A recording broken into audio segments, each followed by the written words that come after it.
എല്ലായിടത്തെയും പോലെ ഇവിടെ ഹൈദരാബാദിലും നല്ല പൊള്ളുന്ന വെയിൽ തന്നെയാണ്. അതൊക്കെ അതിൻ്റെ വഴിക്ക് പോട്ടെ. നമുക്കിന്ന് ഉച്ചയ്ക്ക് എന്താ കഴിക്കാമെന്ന് കണ്ടാലോ? ഇന്ന് വളരെ സിമ്പിളായിട്ടുള്ള കറികൾ മാത്രമേ ഉള്ളൂ, പക്ഷേ എനിക്കിതാണ് ഇഷ്ടം. ചോറെടുത്തു, കുറച്ച് മോര് കാച്ചിയത് ഒഴിച്ചു. ഇത് കൂണാണ് കേട്ടോ. ഇന്നലെ നമ്മൾ കുറച്ച് കൂൺ വാങ്ങിച്ചിട്ടുണ്ടായിരുന്നു, അപ്പോൾ അത് റോസ്റ്റ് ഉണ്ടാക്കിയതാണ്.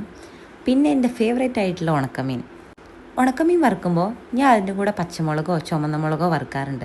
അപ്പോൾ അങ്ങനെ 2 മുളക് കൂടി നമ്മൾ വറുത്തെടുത്തിട്ടുണ്ട്. പിന്നെ ഇത് നാട്ടിൽ നിന്ന് കൊണ്ടുവന്ന ഉപ്പിലിട്ട മാങ്ങയാണ്, അതും എടുത്തു. ഉപ്പിലിട്ട മാങ്ങ ഇവിടെ എല്ലാവർക്കും ഫേവറേറ്റ് തന്നെയാണ്.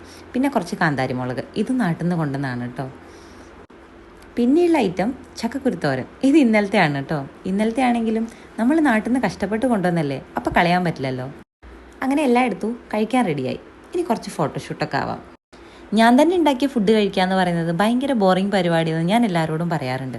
പക്ഷെ ഇങ്ങനത്തെ കറികളൊക്കെ ആകുമ്പോൾ നമ്മൾ എന്തായാലും കഴിച്ചു പോവില്ലേ. അപ്പോൾ ഞാൻ ഇത് കഴിക്കട്ടെ. ഇനി നമുക്ക് വേറൊരു വീഡിയോയിൽ കാണാം.